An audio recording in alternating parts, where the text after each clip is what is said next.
Welcome to this explainer. Today, we're diving into something that is just absolutely fascinating: Alfred Adler's analysis of birth order. We're going to break down how the dynamic relationships we have with our siblings early on literally shape exactly who we become as adults. So let me just start off by asking you a question that probably hits pretty close to home. Does your birth order actually dictate your personality? It's kind of a wild thought, right?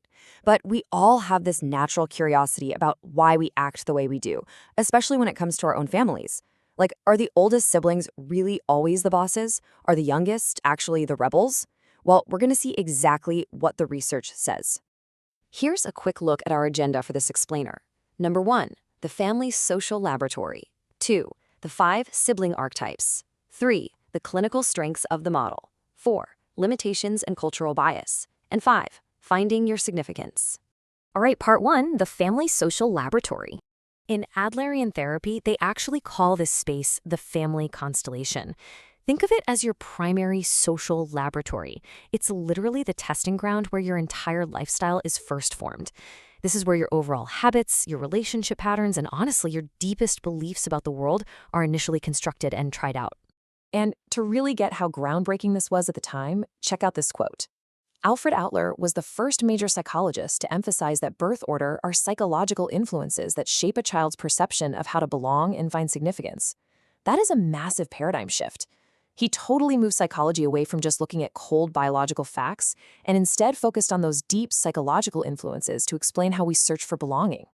Moving on to section 2, the 5 sibling archetypes. As we go through these, see if you can spot a mirror for your own family experiences. So let's look at Adler's theoretical analysis, starting with the first 3 birth positions. We've got the firstborn, the secondborn, and the middle child. We're going to use this original clinical framework to ground everything we talk about next. This dynamic right here is just brilliant. Adler describes the firstborn as a monarch who essentially feels dethroned the second a new baby arrives. And because of that, they usually become super detail-oriented, high achievers, and strict guardians of authority, basically just trying to maintain their status. But then you have the secondborn who is directly competing with them. Adler says the second child feels like they are in a constant race. So to carve out their own unique space, they often develop traits that are the exact opposite of the oldest sibling. Now, what happens when baby number 3 shows up? We get the middle child. Adler observed that middle children very often feel totally squeezed between the older siblings and the new baby. And because of that tricky position, they sometimes grow up perceiving life as inherently unfair. But here's the really cool part. They adapt. That feeling of being squeezed purposefully molds the middle child into a highly capable person. They usually become the family peacemaker. They step into the role of social coordinator. And they develop incredibly strong negotiation skills because they've literally spent their whole lives navigating the complex dynamics happening both above and below them. The source material also gives us specific profiles for the final 2 archetypes, the youngest and the only child. Let's cover those real quick before we shift gears to clinically evaluate the whole model.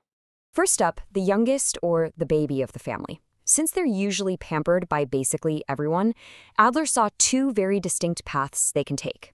On one hand, they might become highly creative, revolutionary thinkers. But on the flip side, they might really struggle with independence, constantly seeking out other people to do things for them, exactly like it was back when they were a kid. And finally, the only child. With 0 siblings to compete against, they basically live on center stage. Because of this, they relate to adults exceptionally well. But Adler did point out that they might struggle with sharing with peers, and they can sometimes develop a pretty strong sense of self-importance, just from always being the sole focus of their parents' attention. All right, section 3, clinical strengths of the model. The source report lays out 3 major clinical strengths for why therapists use this. First is predictive insight. It gives a really quick, effective lens to understand someone's relational patterns and their private logic. Next up is normalization, which is huge, and we'll dive into that in just a second. And third is relational focus. It shifts therapy away from just looking at internal biological drives and puts the spotlight directly on the interpersonal social context. So going back to normalization, this quote from the report really hits the nail on the head. The model helps clients see their personality traits as purposeful adaptations to their environment, rather than inherent flaws. I mean, think about how wonderfully that normalizes human behavior. It totally removes the shame by showing clients that their difficult traits weren't mistakes. They were literally just survival tools, expertly crafted for their specific family environment. But to keep things fair, Section 4, limitations and cultural bias. We have to impartially contrast those strengths with 3 key limitations. First, overgeneralization is a real risk here. Second is subjectivity, because the whole model relies on human perception and memory. And third, there's definitely an inherent cultural bias. Adler's model is heavily rooted in Western nuclear family structures.